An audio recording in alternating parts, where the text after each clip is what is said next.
गुरु ब्रह्मा गुरु विष्णु गुरुदेवो महेश्वरः गुरु साक्षात् परम ब्रह्म तस्मै श्री गुरुवे नमः। भगवान कृष्ण के बारे में हमने जो इस ग्रंथ में पढ़ा उसके मुताबिक मैं आपसे आज बातचीत करने जा रहा हूँ। भगवान कृष्ण सर्वगुण संपन्न थे और 64 कलाओं के वो ज्ञाता और माहिर थे।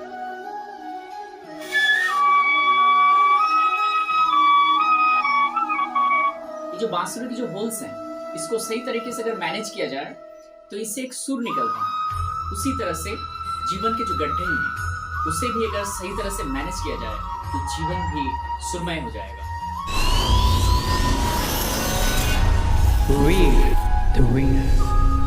नमस्कार, मैं सम्राट वीर सक्सेना आप सभी का स्वागत करता हूं आज के इस नए वीडियो में। आज का वीडियो कुछ खास होने वाला है क्योंकि आज का वीडियो है गुरु पूर्णिमा विशेष।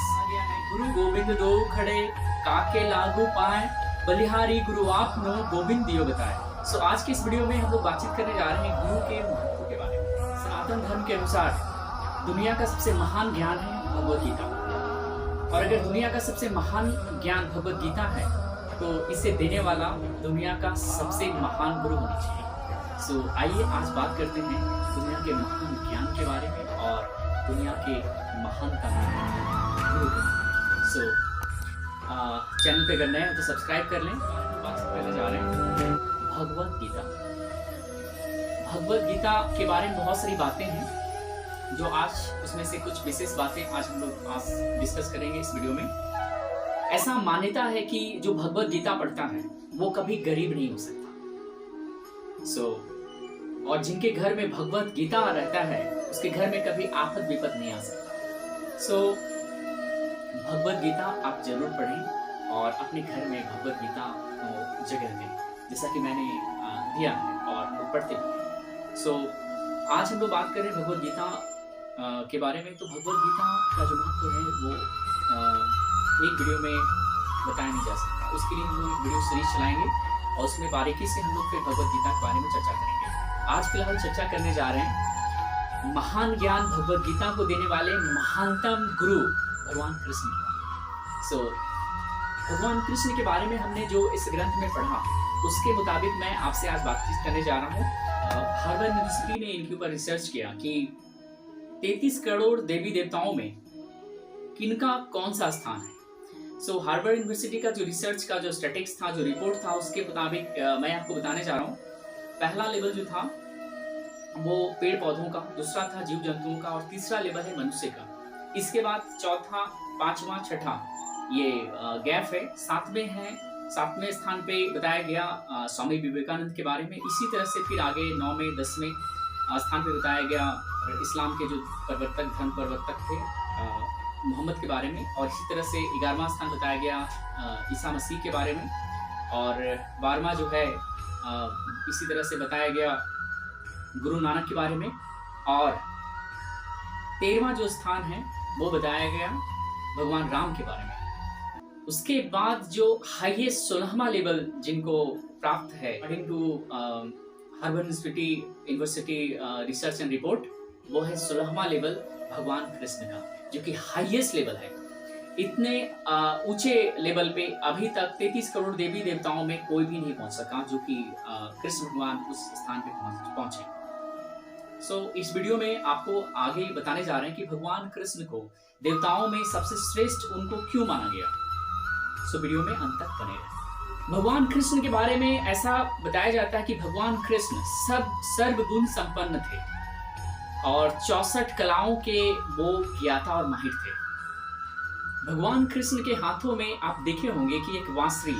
इस बांसुरी से हमें एक संदेश मिलता है कि जैसे ये बांसुरी में जो होल्स हैं, गड्ढे हैं, इसको अगर सही तरीके से मैनेज किया जाए तो इससे एक सुर निकलता है।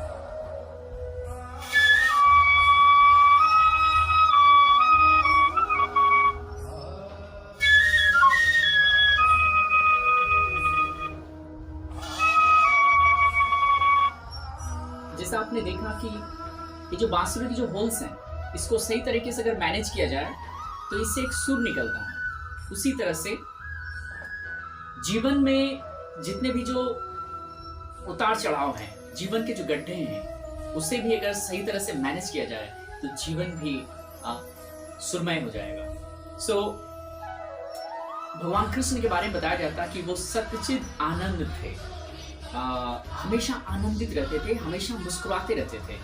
भगवान कृष्ण सर्वश्रेष्ठ इसलिए माने जाते हैं क्योंकि एक पुत्र के रूप में, एक मित्र के रूप में, एक सखा के रूप में, एक प्रेमी के रूप में और एक शिष्य के रूप में, सभी रोल में वो सर्वश्रेष्ठ थे।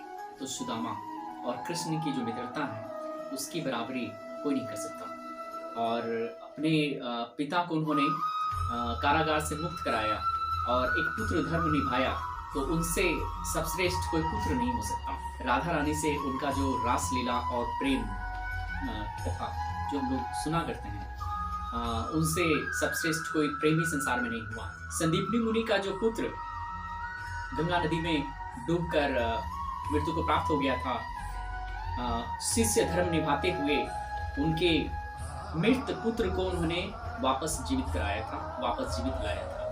तो एक शिष्य के रूप में भी उन्होंने सर्वश्रेष्ठ रोल निभाया। हर रोल में भगवान कृष्ण सर्वश्रेष्ठ रहे, इसीलिए उनको 33 करोड़ देवी देवताओं में एक सर्वोच्च स्थान प्राप्त है। परिस्थितियां कितनी ही प्रतिकूल क्यों ना हो, परिस्थितियां कितनी ही मुश्किल क्यों ना हो, भगवान कृष्ण हमेशा जीते, क्योंकि हमेशा वो मुस्कुराते रहते थे और सद्गुण संपन्न थे। उन्हें पता था कि कैसे शकुनि के चाल को विफल करना है, कैसे दुर्योधन के चतुराई को मात देना है, कैसे भीम के बल का इस्तेमाल करना है, कैसे अर्जुन के बुद्धि विद्या का इस्तेमाल करना है।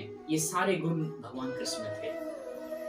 आज के इस वीडियो में इतना ही हम लोग बात करेंगे और जाते जाते ये बात मैं जरूर कहूंगा कि भगवान कृष्ण को मानना ये सबकी बस की बात नहीं है। कितने लोग उनको दिल से मान नहीं पाते, इसलिए कि उन्हें शायद लगता है कि ये कैसे भगवान थे जो कि माखन चुराया करते थे, कह सकते हैं कि औरतों के वस्त्र चुराया करते थे, ये कैसे भगवान थे। तो इन सभी सवालों का जवाब मैं नेक्स्ट वीडियो में मैं दूंगा। इस वीडियो में इतना ही।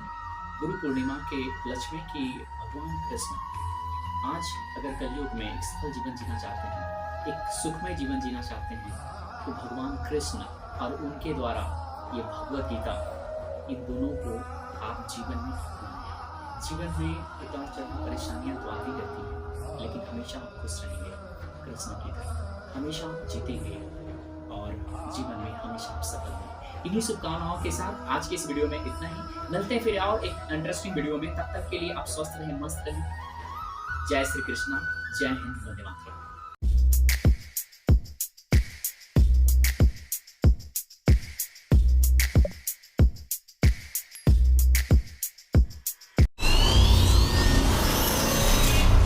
Real, the real.